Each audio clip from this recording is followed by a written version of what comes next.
Baik, sekarang kita lihat dulu pemirsa, ketika saat ini pintu-pintu masuk ke Indonesia sudah semakin diperketat untuk kedatangan dari mancanegara atau luar negeri. Sebenarnya kasus-kasus yang disebabkan karena terjangkit virus corona ketika berkunjung ke negara-negara lain dan kemudian ketika pulang ke Indonesia dikatakan bahwa telah terpapar virus corona. Ini ada datanya imported case pemirsa, di mana kasus 25 perempuan warga negara ini berusia 50 tahun dan kasus 35 perempuan usia 57 tahun. Ini pasien COVID-19 yang meninggal dunia pemirsa.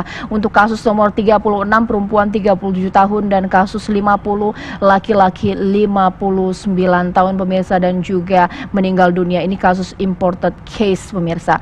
Dokter, kalau misalnya dikatakan inilah metodenya, dan juga saya mungkin akan bertanya kepada Ombudsman, sudah layakkah kemudian ini kita katakan yang dilakukan oleh pemerintah sudah cukup cepat, tidak mengingat sudah ada kasus yang meninggal, Pak Alamsyah? Iya, Ombudsman sendiri kan memberikan peringatan dini itu tanggal 26 Januari ya, dan kemudian kami menurunkan setiap perwakilan untuk mencek di bandara. Pada dasarnya pada saat itu sudah mulai dilakukan screening. Itu perkapan?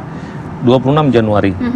Memang tidak terlalu publish ya, tapi pada saat itu surprise kami melihat sudah dilakukan screening dengan segala peralatan yang masih terbatas, dan belakangan saya lihat juga sudah makin lebih lengkap yang di Soekarno-Hatta misalnya sudah mulai dengan alat yang lebih baik. Kemarin ada sempat antrian karena ada beberapa kelemahan diperbaiki. Menurut saya itu dilakukan oleh pemerintah. Dan bagaimana karena setiap hari mengefektifkan, saya apresiasi juga Presiden turun langsung untuk memastikan itu, karena itu salah satu titik yang jadi perhatian Ombudsman di pelabuhan dan lain sebagainya. Indonesia nggak bisa disamakan dengan negara daratan, kita pulau ya banyak. Kemudian kedua tentunya pada aspek penyediaan fasilitas rumah sakit. Sebetulnya beberapa hal yang dulu kita pandang agak lambat itu menunjuk satu jubir sekarang sudah ada gitu ya, dan kami melihat lebih pada pengelolaan informasi yang lebih penting juga harus diperhatikan oleh pemerintah. Dan saya mungkin harus menyampaikan sesuatu yang mungkin bagi publik dianggap tidak enak, tapi harus katakan bahwa virus ini double.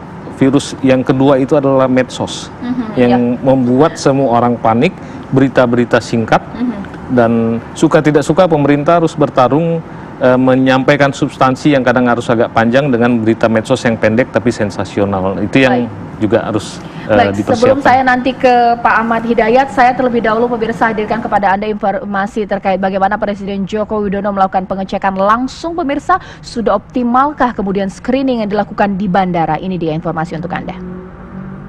Tadi saya juga ingin memastikan bahwa yang namanya thermal scanner, thermal gun itu betul-betul ada dan dipasang. Kalau kita lihat tadi waktu kita masuk ke airport Soekarno-Hatta, di kedatangan dari luar negeri, checkingnya juga sangat ketat. Mengisi kartu kewaspadaan kesehatan,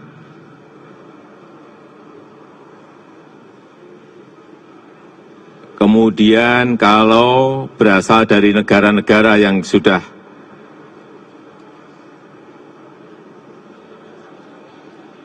kita waspadai, masuk ke pintu yang berbeda, dan dicek untuk yang 4 negara dicek 3 kali, kalau yang dari negara di luar itu dicek 2 kali oleh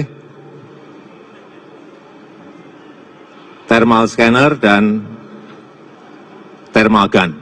Ini saya kira sebuah pengecekan yang menurut saya ketat.